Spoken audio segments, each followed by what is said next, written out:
Третий год в Прилузском районе не могут расселить людей из аварийных домов. Самый проблемный объект в Ношуле. Квартиры, приобретенные на вторичном рынке, многих не устраивают из-за больших счетов. Люди, привыкшие отапливать помещения дровами, оказались не в состоянии брать на себя дополнительные расходы.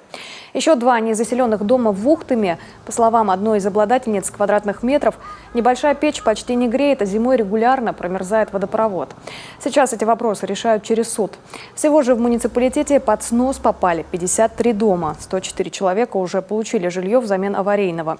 Его в ходе рабочей поездки осмотрела председатель комитета Госсовета Коми по законодательству и местному самоуправлению.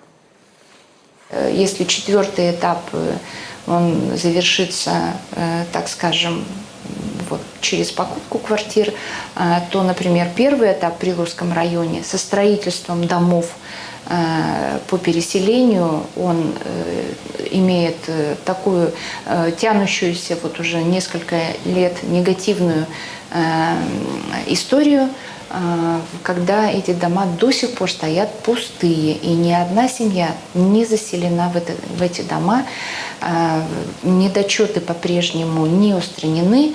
Денег на устранение недочетов нет, подрядчики отказываются, идут судебные процессы, жители, семьи туда, даже кто бы хотел переселиться в эти дома, жить не в состоянии, потому что зимой температура не поднимается не выше 15 градусов и так далее. И вот такие бесконечные, так скажем, проблемы. Всю информацию о ходе переселения из ветхого и аварийного жилья в Прилузском районе рассмотрят на отдельном заседании в сентябре. К разговору на эту важную для жителей тему депутаты намерены пригласить руководство Минстроя.